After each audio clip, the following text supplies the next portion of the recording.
In the vast expanse of human history, certain texts have captivated our collective imagination, inspiring awe, debate, and endless interpretations. The Book of Revelation, the final book of the New Testament, stands as a powerful testament to this enduring fascination. Rich with symbolic imagery and prophetic visions, it offers a glimpse into a realm beyond our everyday understanding, a realm where the fate of humanity hangs in the balance.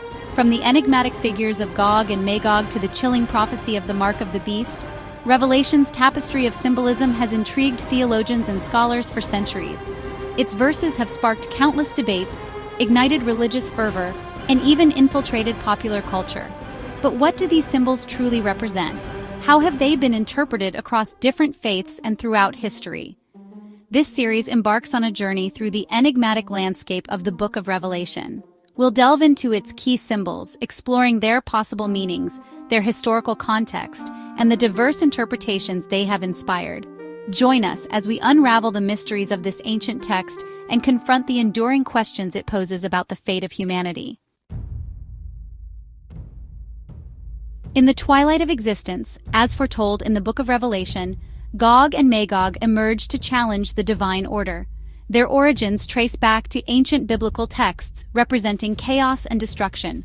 Their arrival heralds unprecedented tribulation, a final confrontation between good and evil.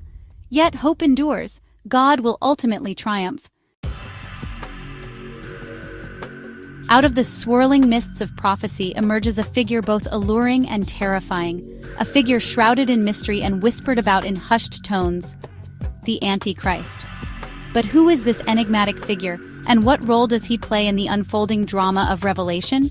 The Antichrist is not merely a single individual, but rather an archetype, a representation of the ultimate opposition to all that is good and holy. He is the embodiment of deception, a master manipulator who will rise to power through cunning and guile, promising peace and prosperity while secretly plotting humanity's downfall. Identifying the Antichrist is no easy feat. Revelation describes him as a charismatic and persuasive leader, one who will captivate the masses with his promises of a golden age. He will possess extraordinary power and intelligence, capable of performing seemingly miraculous feats that will deceive even the elect. His arrival will be marked by a series of signs and wonders, events so extraordinary that they will shake the very foundations of the world. Wars and rumors of wars will escalate, natural disasters will plague the land, and a pervasive sense of lawlessness and despair will grip the hearts of many. The Antichrist's true nature, however, will be revealed through his actions. He will wage war against the saints, seeking to eradicate all traces of true faith from the earth. He will establish a system of totalitarian control, demanding absolute allegiance and ruthlessly crushing any form of dissent. His ultimate goal is to usurp the authority of God and establish himself as the object of worship. The prophecy of the Antichrist serves as a stark warning against the dangers of blind faith and the seductive allure of power. The false prophet, a deceiver in disguise. In the grand tapestry of Revelation's apocalyptic visions, alongside the menacing figures of Gog and Magog and the deceptive Antichrist, emerges another key player in the unfolding drama: the false prophet. Cunning and manipulative, the false prophet acts as the Antichrist's right-hand man, a master of deception who uses religion and spirituality to mislead and control the masses. While the Antichrist embodies outright rebellion against God, the false prophet takes a more insidious approach, twisting and perverting religious truths to serve the Antichrist's agenda. He is a wolf in sheep's clothing, a charismatic religious leader who deceives the world with false signs and wonders, leading them astray from the true path of salvation. Revelation describes the false prophet as possessing supernatural powers, capable of performing miracles that mimic divine acts. He calls down fire from heaven, heals the sick, and even gives life to the image of the beast, further solidifying the Antichrist's hold on the world. But these miracles are not acts of genuine divine power. They are counterfeit wonders, orchestrated through demonic influence and designed to deceive and mislead. The false prophet's ultimate goal is to draw people away from the worship of the one true God and towards the worship of the Antichrist, establishing a global system of idolatry and spiritual tyranny. He preaches a message of peace and unity, but it is a false peace, built on a foundation of lies and deception. He promises enlightenment and spiritual fulfillment, but the path he offers leads only to darkness and despair. The rise of the false prophet serves as a stark warning against the dangers of spiritual deception. It reminds us to be discerning, to test the spirits, and to hold fast to the truth of God's word. Armageddon, the Final Showdown. In the annals of history and the depths of human consciousness, few concepts evoke such a potent mix of dread and fascination as Armageddon, the cataclysmic battle that, according to the Book of Revelation, will mark the end of the world as we know it. But what is Armageddon, and what does this final showdown mean for humanity? The term Armageddon originates from the Hebrew Har Megiddo, referring to a real geographical location in modern-day Israel. Megiddo, situated in a strategic valley, was the site of numerous ancient battles, its name becoming synonymous with conflict and bloodshed throughout history.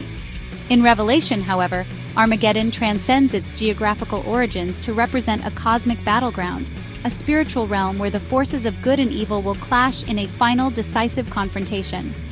It is the culmination of human history, the ultimate showdown between God and Satan, light and darkness, good and evil. Revelation paints a vivid picture of this apocalyptic battle. Armies gather from every corner of the earth, their numbers so vast they darken the sky. The kings of the earth, seduced by the Antichrist's promises of power and glory, unite their forces against the armies of heaven, led by Jesus Christ himself. The battle is waged with a ferocity and intensity that defies human comprehension. The earth trembles, mountains crumble, and the sky is ablaze with fire. The forces of evil, fueled by demonic power, fight with unrelenting fury, determined to overthrow the divine order and plunge the world into eternal darkness. Yet even in the face of such overwhelming might, the outcome is never in doubt.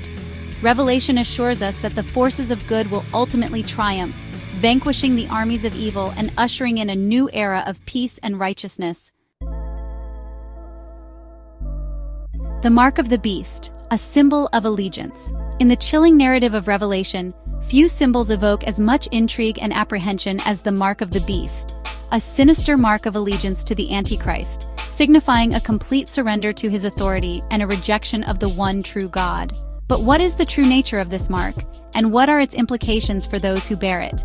The Mark of the Beast is not merely a physical tattoo or brand, it represents a spiritual allegiance, a conscious decision to align oneself with the forces of darkness. It is a symbol of rebellion against God, a rejection of his sovereignty, and a pledge of loyalty to the Antichrist's counterfeit kingdom. Revelation describes the mark as being placed on the right hand or forehead, signifying both action and thought. Those who bear the mark are not merely passive participants in the Antichrist regime. They are active supporters, their every thought and deed dedicated to furthering his agenda. The mark is inextricably linked to economic control. Revelation states that no one will be able to buy or sell unless they bear the mark, effectively excluding those who refuse to pledge allegiance to the Antichrist from participating in society. This economic control serves as a powerful tool of coercion, forcing many to choose between their faith and their livelihood. The spiritual consequences of receiving the mark are dire. Revelation warns that those who bear the mark will face the full wrath of God's judgment. They will be eternally separated from his presence, condemned to the lake of fire, where they will suffer torment day and night forever and ever. The Mark of the Beast serves as a stark warning against the dangers of compromising our faith for worldly gain or security. The choice before us is clear: to bear the mark of God, a symbol of his love, grace, and redemption, or to bear the mark of the beast, a symbol of rebellion, judgment, and eternal separation from his presence. Unraveling the mysteries, the enduring legacy of Revelation. As we conclude our exploration of the book of Revelation, we are left with a profound sense of awe and wonder at the complexities of this ancient text. Its vivid imagery, cryptic symbolism, and prophetic visions have captivated the hearts and minds of believers and skeptics alike for centuries. The interpretations of Revelation's symbols and prophecies are as varied as the people who study them. Some find comfort and reassurance in its message of hope and ultimate victory, while others are filled with trepidation at the thought of the coming judgment. Regardless of our individual beliefs, one thing remains clear: the book of Revelation serves as a powerful reminder of the spiritual realities that underpin our existence. It challenges us to examine our own lives, to confront the forces of darkness that threaten to engulf our world, and to place our hope in the one who holds the future in his hands.